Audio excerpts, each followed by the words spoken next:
June 6, 1944, D-Day, Operation Overlord. Before the dawn of June 6, 1944, darkness hung heavy over the English Channel. The world was holding its breath. In the quiet of the early morning, the greatest military armada in human history waited for a single command, one word that would launch the liberation of Europe: go. This was Operation Overlord, an invasion so massive and so daring that its success would decide the fate of the Second World War. The Allies had spent years planning it. Countless meetings, secret operations, and sleepless nights. Under the command of General Dwight D. Eisenhower, a coalition of nations, the United States, the United Kingdom, Canada, and the free forces of occupied Europe, united for one purpose: to strike the heart of Nazi tyranny and free the continent from Hitler's grip. The date had been delayed several times because of weather. Storms raged across the Channel, waves pounded the shores of France, and Eisenhower faced the hardest decision of his life. If he waited too long, the Germans would grow stronger. If he launched too soon, the entire operation could fail, costing tens of thousands of lives. On the night of June 5th, after tense hours of discussion, Eisenhower finally spoke the words that would echo through history. "Okay, let's go." As the clock struck midnight, the operation was already in motion. Paratroopers from the American 101st and 82nd Airborne Divisions, along with British and Canadian airborne units, leaped from planes into the cold night sky. Many were scattered miles off target, landing in flooded fields or enemy territory. Yet they fought on, destroying bridges, seizing crossroads, and creating confusion behind German lines. Every explosion, every gunshot was a signal that D-Day had begun. Then came the roar of the sea. More than 5,000 ships carried over 156,000 soldiers toward Normandy. The ocean was black, the air filled with diesel fumes, the smell of salt and fear. Many young soldiers prayed quietly. Others stared in silence, knowing the next few hours might be their last. Ahead of them waited Hitler's Atlantic Wall, a network of bunkers, barbed wire, landmines, and heavy guns designed to make invasion impossible. At 6:30 a.m., the first landing crafts hit the beaches: Utah, Omaha, Gold, Juno, and Sword. The moment their ramps dropped, hell opened. Machine guns rattled from the cliffs. Mortar shells exploded in the sand. One soldier after another, through smoke and chaos, they advanced. Engineers cleared mines under fire. Medics dragged the wounded to safety. And officers rallied their men again and again. Slowly, painfully, the tide began to turn. By noon, Allied forces had secured a fragile line on the beaches. By evening, thousands of men and tons of supplies had come ashore. Against all odds, the invasion had succeeded. June 6, 1944, the day when courage stormed the beaches, when hope crossed the sea, and when history itself turned toward the light. The battle for Normandy, the struggle beyond the beaches. By nightfall on June 6, 1944, the beaches of Normandy were in Allied hands, but the invasion was far from over. Behind the thin line of sand and smoke lay the true battlefield, the hedgerows, villages, and farmlands of northern France. The soldiers who survived D-Day were exhausted, blood-stained, and shaken, yet they knew that the hardest fight was still ahead. The countryside of Normandy was unlike anything they had trained for. It was a maze of dense hedgerows, ancient stone walls, and narrow dirt lanes, perfect ground for German ambushes. The Wehrmacht and the fearsome SS Panzer divisions regrouped quickly, determined to drive the invaders back into the sea. The battle that began as a daring landing was now turning into a brutal, grinding war of attrition. Every inch of land was fought over. Every field, every farmhouse, every crossroad became a battlefield. The air was filled with the thunder of artillery, the rattle of machine guns, and the cries of men calling for medics. Tanks rumbled through orchards and villages shattered by bombs. The smell of gunpowder and burning metal hung in the air day and night. In the small town of Carentan, American paratroopers of the 101st Airborne Division faced fierce resistance as they fought to connect the beaches of Utah and Omaha. The battle was savage, house to house, street by street. But after days of relentless fighting, the town fell, giving the Allies a vital link between their landing zones. To the east, British and Canadian forces pushed toward Caen, a key city that stood between them and open country. But the Germans fought back with everything they had. Panzer tanks, camouflaged in the hedgerows, struck from hidden positions. For weeks, the front barely moved, the cost measured in blood and broken lives. The fields of Normandy became graveyards for both sides. Yet even as the fighting dragged on, the Allies grew stronger. With each passing day, more men, tanks, and supplies poured ashore. The beaches became vast supply lines, thousands of trucks, ships, and cranes unloading food, ammunition, and fuel. Above, Allied aircraft ruled the skies, hunting German convoys, cutting railways, and striking enemy reinforcements before they could reach the front. The turning point came in late July 1944, with Operation Cobra, a massive American offensive led by General Omar Bradley. After weeks of deadly stalemate, hundreds of bombers unleashed a storm of destruction on the German lines near St. Lo. The ground shook, the sky burned, and when the smoke cleared, American armor broke through. The German front collapsed, and what followed was chaos, entire divisions retreating under relentless pursuit. By August, the Allies had surrounded thousands of German troops in the Falaise pocket. The battle there was apocalyptic. Fields were littered with burned-out vehicles, dead horses, and the wreckage of war. The liberation of Paris. The city rises again. By August 1944, the roar of battle had rolled across the fields of Normandy and was now thundering toward the heart of France. The German front was collapsing. Allied tanks and infantry surged forward through shattered towns and burning fields. Ahead of them lay the symbol of all that was at stake: Paris, the city of light. For 4 long years, Paris had lived under the shadow of Nazi occupation. German banners hung from its monuments. Soldiers patrolled its boulevards, and the once proud city whispered in fear. But beneath that silence, the fire of resistance never died. Hidden in basements, behind cafe walls, and beneath the cobblestones, men and women of the French resistance plotted, fought, and waited for the day of liberation. That day was coming. As the Allied armies broke out of Normandy, news spread like wildfire through the French underground. The Allies are coming.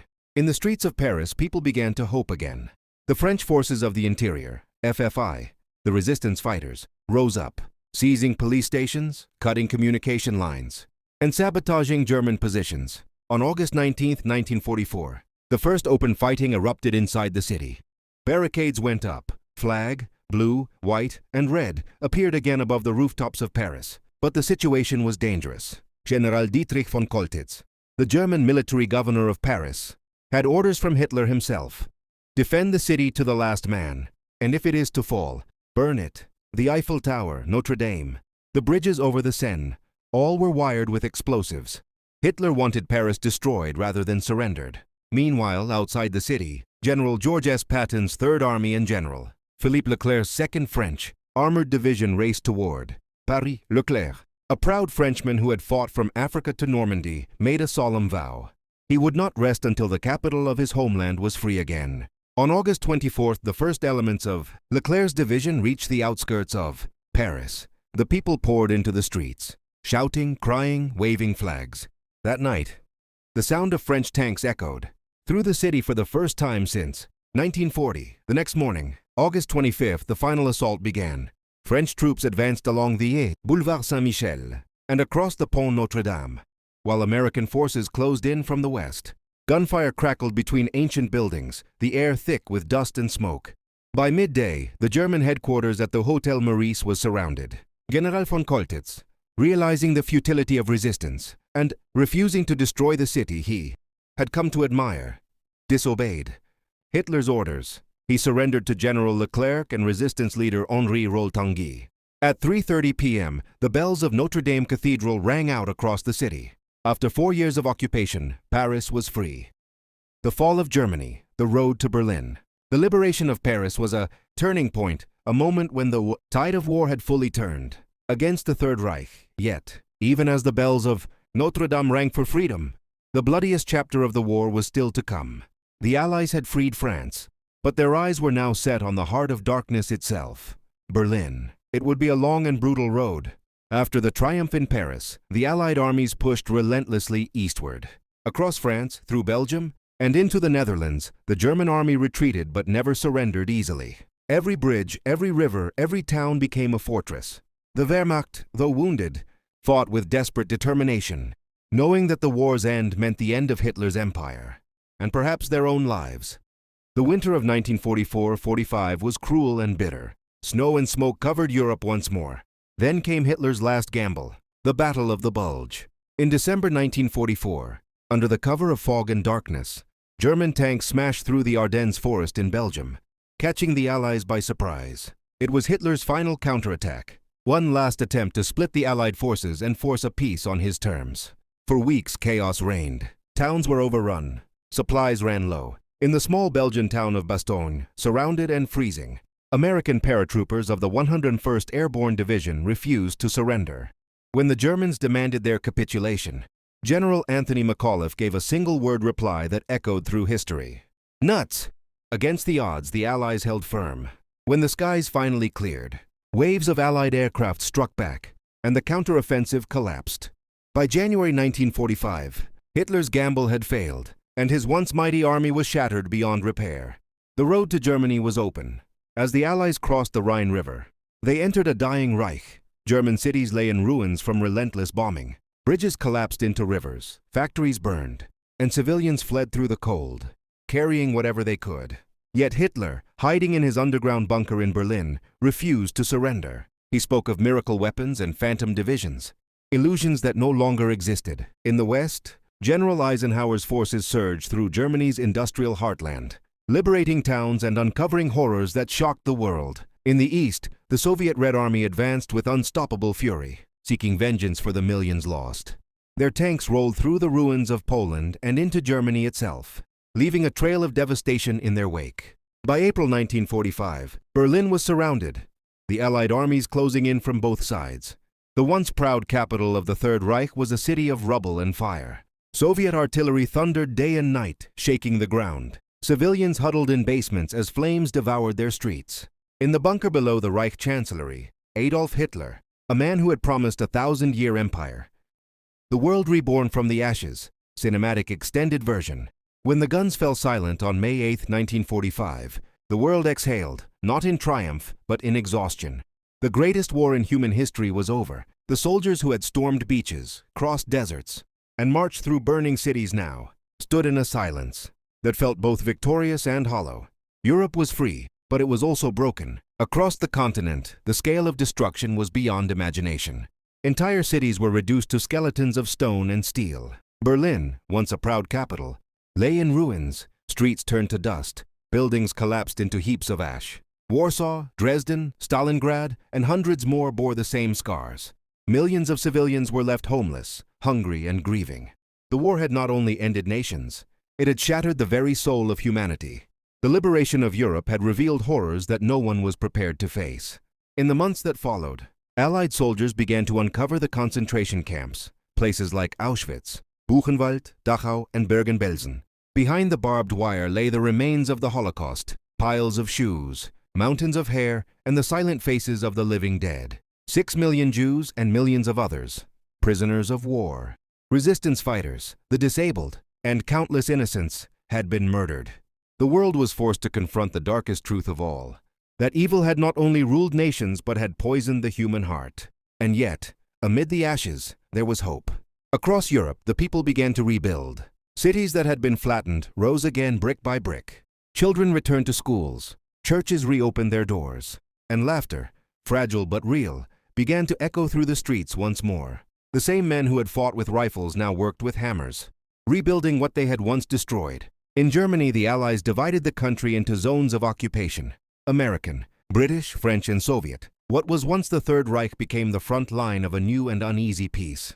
From that division, a new conflict was born, not of guns, but of ideology. The Cold War had begun. Meanwhile, the United Nations was formed in 1945, a beacon of hope to prevent such a catastrophe from ever happening again. Nations that had been enemies now sat at the same table, determined to build a world where diplomacy replaced destruction.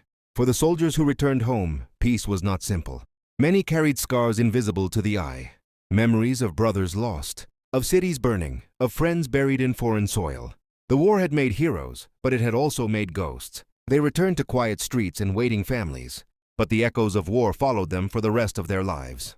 And for those who never returned, the ones buried beneath the sands of Normandy, in a divided peace, the rise of the Cold War. The war had ended, but peace did not come easily. In May 1945, the world stood in ruins, its cities shattered, its nations exhausted.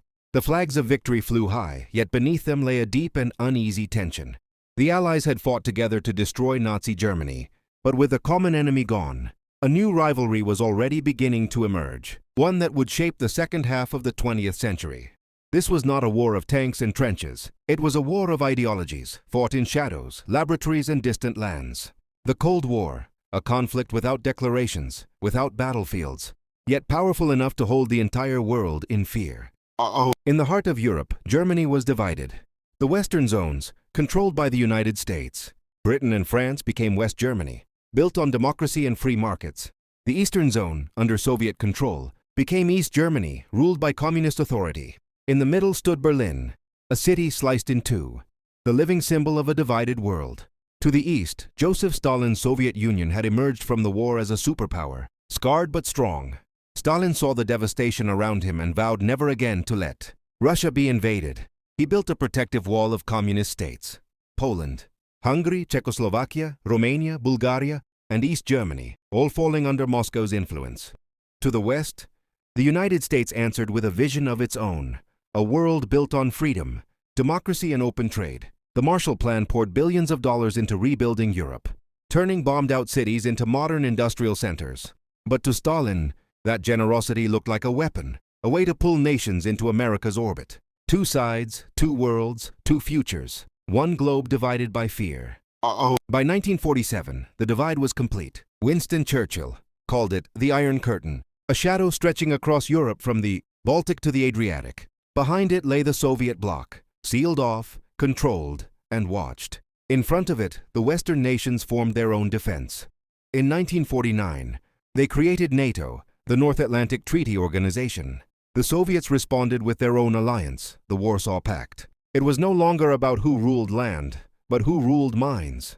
The world became a chessboard, every nation a pawn in a global struggle. The United States and the Soviet Union competed in every way imaginable. In science, in culture, in espionage. They spied, they threatened, they raced for dominance not through armies, but through technology, intelligence and influence. In 1949, the Soviets shocked the world by testing their first atomic bomb. The balance of power changed overnight. Now both sides could destroy each other, and the world, in minutes. The era of mutually assured destruction had begun. Cities built bomb shelters. Children practiced nuclear drills in classrooms. The shadow of atomic fire haunted every sunrise. The fall of the Berlin Wall, the end of the Cold War, and the dawn of a new world. By the late 1980s, the Cold War had lasted more than 4 decades. 2 generations had grown up under its shadow, a world divided by fear, silenced by propaganda, and haunted by the possibility of nuclear war. The Berlin Wall, standing cold and gray in the heart of Europe, had become more than a barrier of concrete and barbed wire. It was the ultimate symbol of oppression, a scar across the face of humanity. But history was beginning to shift once again. In the East, people were growing restless. Across Poland, Hungary, Czechoslovakia, and East Germany, the whispers of rebellion began to rise. Decades of censorship, shortages, and lies could no longer silence the truth. The people no longer wanted to live behind walls. They wanted freedom, dignity, and the right to dream. The Soviet Union, once iron and unyielding, was changing from within. Mikhail Gorbachev, who came to power in 1985, understood that his country could not survive by fear alone. He introduced 2 revolutionary ideas: glasnost, openness, and perestroika, restructuring. They were meant to save the Soviet system, but they instead opened the floodgates. The truth began to pour out about corruption, poverty, and the cost of decades of dictatorship. Across Eastern Europe, people took to the streets. In Poland, the Solidarity movement led by Lech Wałęsa broke the back of communist control. In Hungary, border fences were torn down. In Czechoslovakia, the Velvet Revolution filled the streets with chants of peace and unity. The Iron Curtain was beginning to crumble, not through war, but through will, through the unstoppable force of human hope. And then, in East Germany, the people of Berlin stood up. For years they had lived divided, families split apart, friends separated by concrete and guns. Thousands had died trying to cross from east to west. But in the autumn of 1989, something extraordinary happened. Protests erupted in Leipzig, Dresden, and finally, Berlin. The government tried to contain them, but the tide was unstoppable. The people no longer feared their rulers. They were chanting one simple word: freedom. Kitty. On the night of November 9, 1989, confusion spread through the East German government. A spokesman, flustered during a live press conference, accidentally announced that the border crossings were open, effective immediately. Within hours, thousands of East Berliners rushed to the checkpoints. Soldiers, overwhelmed and unsure, did the unthinkable. They stepped aside. Crowds surged forward, climbing the wall, tearing at it with hammers, chisels, and their bare hands. Television cameras captured the moment. Men, women, and children standing on top of the Berlin Wall, waving flags, laughing, crying, and singing. The sound of thousands of voices filled the night, a roar that echoed across the world. A new era, the world after the Cold War. The year was 1990, a new dawn for humanity. For the first time in nearly half a century, the world stood at peace. The guns had gone silent, the walls had fallen, and a generation that had lived in fear of annihilation finally dared to hope. The Cold War, that long silent conflict between East and West, had ended, not with an explosion but with a whisper. The whisper of millions who simply refused to live divided any longer. As the flags of freedom rose over Eastern Europe, and the hammer and sickle was lowered from the Kremlin for the last time, a question lingered in the air. What now? Kitty? Across the ruins of empires, a new world began to take shape. In Eastern Europe, nations that had been trapped behind the Iron Curtain began to rebuild their identities. The Baltic states, Estonia, Latvia, and Lithuania, reclaimed their independence. Poland, Hungary, and Czechia, formerly Czechoslovakia, turned toward democracy. For the first time in generations, elections were held freely, newspapers spoke without fear, and citizens once again controlled their own destinies. The European Union began to expand, weaving together former enemies into partners in trade, peace, and progress. The dream of a united Europe, something that had seemed impossible in the ashes of 1945, was now becoming reality. Meanwhile, the United States emerged from the Cold War as the sole global superpower. The victory of democracy and capitalism was celebrated as the triumph of the free world. For a brief moment, it seemed that history itself had reached its end. That conflict had been replaced by cooperation, and humanity had finally learned from its past. Kitty? But peace, like history, is never simple. The collapse of the Soviet Union left behind not just freedom, but chaos. New nations struggled with poverty, corruption, and old wounds. The vast stockpiles of weapons, once aimed at the West, now stood unguarded. Across the former empire, ethnic tensions erupted into violence, from the Caucasus to the Balkans, from Chechnya to Yugoslavia. In 1991, the world watched in horror as Yugoslavia, once a symbol of unity among Slavic peoples, fell apart in a storm of ethnic wars. The siege of Sarajevo, the massacre at Srebrenica, and the images of shattered cities reminded the world that peace was fragile, and that hatred could still burn in the heart of Europe. In the Middle East, old rivalries reignited. The Gulf War of 1991 revealed that though the Cold War had ended, global power struggles were far from over. America led a coalition to push Iraq out of Kuwait, demonstrating its unmatched military power, but also awakening a new generation of resentment and resistance that would shape the decades to come. The new age of conflict, terror, technology, and the shadows of history. The year was 2001. The world had entered a new millennium, but the promise of peace was fragile. The events of September 11th shattered illusions of security, as the Twin Towers of New York fell in flames. In a single morning, the era of invisible threats arrived. Terrorism was no longer distant, and borders could not contain fear.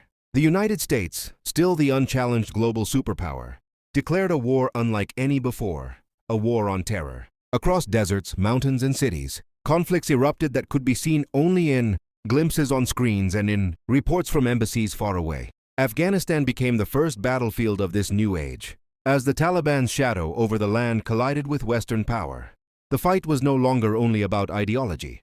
It was about survival, security, and the very definition of freedom in a connected world. Kitty? Meanwhile, technology accelerated at a staggering pace. The internet, once a curiosity for academics and engineers, became the lifeblood of commerce, communication, and culture. Social media, smartphones, and instant messaging transformed society in ways the Cold War could never have imagined. Ideas, both noble and dangerous, traveled faster than armies. Hackers, whistleblowers, and digital activists emerged as new actors on the world stage. Power was no longer measured solely by tanks or missiles, but by influence, algorithms, and data. Globalization brought nations closer, yet it also brought new vulnerabilities. Financial crises spread like wildfire. Pandemics traveled across continents, and climate change became a challenge that no single nation could solve alone. The dreams of unity from 1989 now faced the stark reality that freedom alone could not guarantee stability. Kitty? In the Middle East, old conflicts persisted and new ones emerged. Iraq, Afghanistan, Syria, and Yemen became battlegrounds for ideology, resources, and influence. The Arab Spring of 2010 offered a glimmer of hope. Millions, demanding democracy and justice, yet the outcomes were uneven. Some nations saw reform, others descended into chaos. The age-old tension between authoritarian control and popular aspiration was far from resolved. In Europe and the West, societies grappled with the consequences of immigration, extremism, and the growing power of multinational corporations.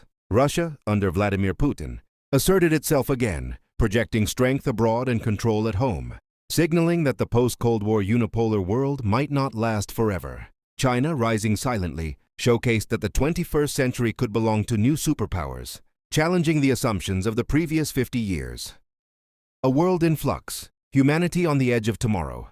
The year was 1988, a world more connected, more fragile, and more unpredictable than ever before. Borders were no longer just lines on a map. They were networks of trade, influence, and digital footprints. Technology had transformed life in ways that the soldiers of 1944 or the protesters of 1989 could scarcely imagine. Humanity stood at the edge of tomorrow, both empowered and imperiled. Kitty, the challenges were immense. Climate change intensified, reshaping coastlines, weather patterns, and livelihoods. Entire regions faced scarcity, forcing migration and conflict. The lessons of history, the cost of war, the peril of division, were no longer abstract. They were urgent, immediate, and undeniable. Yet amidst the crises, humanity demonstrated resilience and innovation. Renewable energy, artificial intelligence, and medical breakthroughs offered tools not only to survive but to thrive. Kitty, globally, power had become multifaceted, no longer defined solely by military might. Influence now flowed through economics, information, culture, and technology. The United States, China, Russia, the European Union, and emerging nations competed in a complex dance of diplomacy, trade, and cyber warfare. Yet non-state actors, corporations, activists, hackers, often wielded power equal to that of nations. The struggle for the future was no longer only geopolitical. It was social, technological, and ethical. Kitty, the digital world became the new battlefield.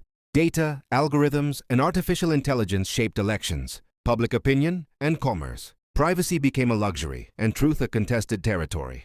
Humanity's greatest achievements, the internet, space exploration, global health initiatives, existed alongside new threats, misinformation, cyber attacks, and digital manipulation. Knowledge was power, but power could be weaponized as easily as a tank or missile. Kitty, yet hope endured. Movements for justice, equality, and sustainability spread faster than any ideology of the past. Ordinary people could inspire global change from their smartphones. Communities that had once been isolated now collaborated across oceans. The idea that the world could be reshaped by collective action, once a dream of revolutionaries, became a living reality. The story of the 21st century is one of flux, of constant change, uncertainty, and adaptation. Humanity learned that progress was never linear, peace never permanent, and freedom never guaranteed. Each generation faced its own battles, whether against the specters of history, the consequences of technology, or the forces of nature. From the ashes of global wars, the tension of the Cold War, and the shadows of terrorism, a new age had emerged, an age defined by complexity, connection, and unprecedented possibility. The legacy of the past shaped the present, but the choices of today would determine the world of tomorrow. The turning point at Normandy, June 6, 1944, the dawn of D-Day, had begun in chaos. But by mid-morning, the scale of the operation became clear. Thousands of Allied soldiers had stormed the beaches of Normandy under relentless German fire. Omaha, Utah, Gold, Juno, and Sword, each sector told a story of bravery and unimaginable sacrifice. The initial waves had faced devastating obstacles. Razor-sharp hedgerows, mines, and fortified bunkers slowed the advance. Men struggled through chest-deep water, carrying weapons and supplies, while artillery shells exploded around them. Yet, despite the carnage, they pushed forward. Units that had been scattered by gunfire and tidal surges regrouped, fighting hand-to-hand to secure each sector. Behind the lines, naval bombardments continued, targeting German defenses. Aircraft roared overhead, dropping paratroopers behind enemy lines to disrupt reinforcements and secure key roads and bridges. Soldiers on the ground could hear their cries and the distant hum of engines, a reminder that the war was being waged in multiple dimensions, above and below the chaos of the beaches. By late afternoon, the beachheads began to stabilize. Allies had managed to link sectors, creating corridors for reinforcements and supplies. Yet the toll was staggering. Thousands lay wounded or dead, and the terrain was littered with debris and the remnants of destroyed equipment. Medics worked tirelessly, often under fire to save lives. Commanders knew that this was only the beginning. The success of D-Day did not mean victory, but it was a decisive foothold in Western Europe. Every inch gained would have to be defended against desperate German counterattacks, and every decision could mean life or death for thousands of men. By evening, the first waves of reinforcements landed, bringing fresh troops, tanks, and essential supplies. Soldiers huddled in foxholes and trenches, exhausted but determined, knowing that tomorrow would bring more battles. The beaches of Normandy had become a symbol of hope, courage, and the sheer cost of freedom. In London and Washington, leaders monitored the unfolding events with a mixture of relief and apprehension. The gamble of Operation Overlord, months of planning, deception, and preparation, had begun to pay off. The tides of war were shifting, and the liberation of France, once a distant dream, now seemed within reach. D-Day would be remembered not only as a military operation but as a testament to human courage, endurance, and the unyielding spirit of those who dared to change history. June 7 to 12, 1944, the day after D-Day. The beaches of Normandy had been secured, but the true struggle had only just begun. The Allies now faced the daunting task of pushing inland against a determined and well-entrenched German army. Every hedgerow, every village, and every narrow lane became a battlefield. American forces moved toward Carentan, a strategic town linking Utah and Omaha beaches. The streets were a maze of rubble and resistance. German soldiers, hidden in fortified positions and sniper nests, forced the Americans into brutal close-quarters combat. Medics worked tirelessly, dragging the wounded to safety under the relentless sound of gunfire and artillery. By June 10th, Carentan was finally captured, a hard-fought victory that secured a critical link in the Allied lines. To the east, British and Canadian forces advanced through Gold, Juno, and Sword beaches, aiming for Caen and the surrounding countryside. The terrain was unforgiving. Dense hedgerows turned into deadly choke points, where armored units could easily be ambushed. The bocage country slowed the Allied advance, and every foot gained came at a terrible cost.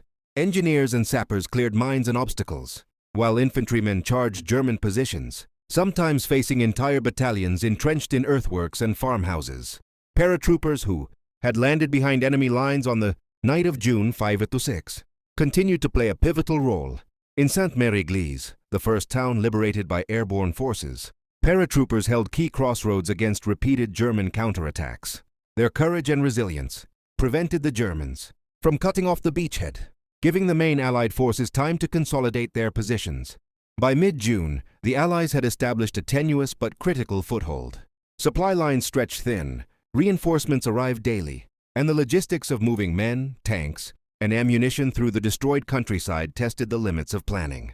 Yet morale remained high. Soldiers knew that each day they held their ground, each village they liberated, brought Europe one step closer to freedom. The battle for Normandy was no longer just about beaches. It was a war of attrition, strategy, and sheer human endurance. Every captured town and hedgerow carried the weight of lives lost and the promise of a liberated continent.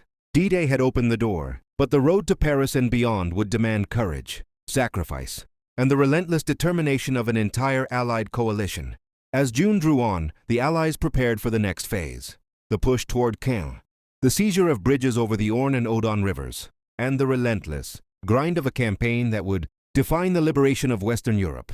Normandy had become the stage on which the tide of World War II would decisively turn. The struggle for Caen, June 13 to 20, 1944, the Allies' advance through Normandy had slowed, and the full weight of German resistance became brutally clear. The city of Caen, a strategic hub in the heart of Normandy, was the objective, but the road to it was a nightmare of hedgerows, rivers, and fortified villages. The dense bocage countryside, thick hedgerows, sunken lanes, and hidden enemy positions turned every step into a deadly engagement. American and British units fought house to house, field to field, often encountering well-prepared German defenses. Tanks moved cautiously, vulnerable to anti-tank guns hidden behind the hedgerows. Infantry soldiers crawled through mud and barbed wire, under constant fire, capturing each farm, each crossroads, inch by inch. The city of Caen itself was a fortress. German forces, including the elite panzer divisions, mounted fierce counterattacks. The Allies relied on artillery barrages, naval gunfire from the coast, and relentless air support to suppress the defenders. Despite overwhelming firepower, every victory came at a cost. Streets ran with mud, rubble, and blood, The cries of the wounded echoed across shattered neighborhoods. Airborne forces continued to play a pivotal role.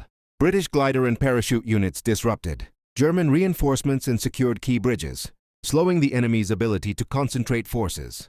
Their actions allowed the main, Allied armies to consolidate gains and prepare for the next assault. By June 18th, after days of brutal hedgerow fighting, the Allies had made progress. Toward the outskirts of Caen, the city itself remained in German hands, but the surrounding villages and farmland had been captured. Engineers cleared mines and booby traps. Medics treated hundreds of casualties, and supply convoys moved cautiously through narrow lanes under the constant threat of ambush. The battle in Normandy was now a test of endurance, strategy, and human will. Soldiers on both sides endured exhaustion, fear, and loss, yet neither would yield easily. Every captured farm, every destroyed bunker, and every fallen comrade carried the weight of a campaign that would decide the fate of Western Europe. The struggle for Caen would continue into July, shaping the course of the Normandy campaign. But the Allies' determination was unshakable. D-Day had given them a foothold, and now, despite the harrowing battles, they pressed forward, inch by bloody inch, toward liberation. Operation Cobra, breaking through. Late July 1944.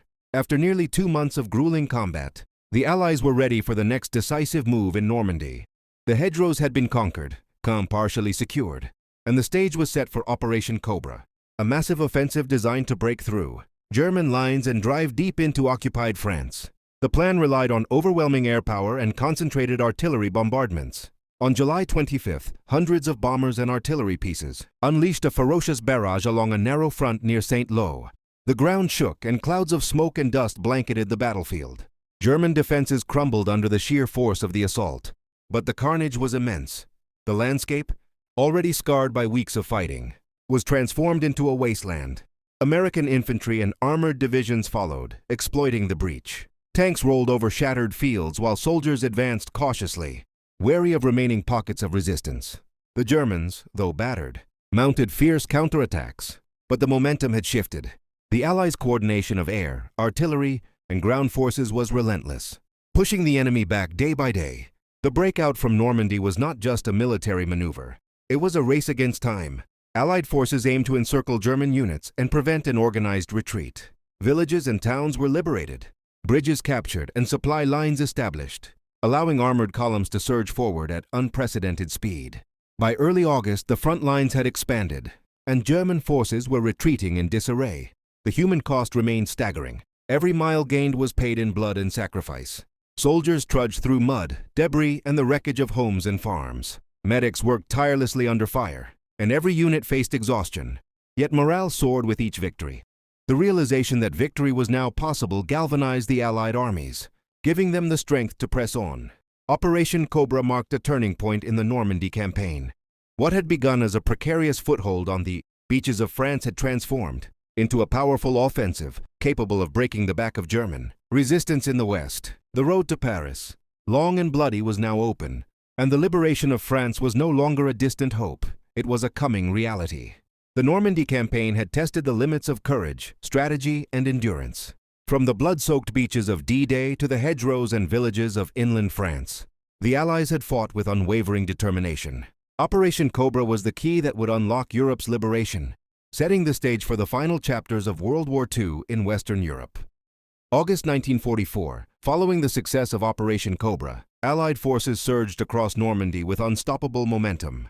The once formidable German defenses were now in retreat, disorganized and overwhelmed. Tanks, infantry, and artillery moved swiftly through the shattered countryside, liberating towns and villages along the way. The liberation of Avranches opened the path toward Brittany and the heart of France. American forces raced south and east, cutting off German units and encircling pockets of resistance. British and Canadian armies advanced toward Falaise, where the infamous Falaise Pocket would trap tens of thousands of German soldiers. The fighting was fierce. Streets became battlefields, farms became fortresses, and every mile gained came at the cost of blood and fire.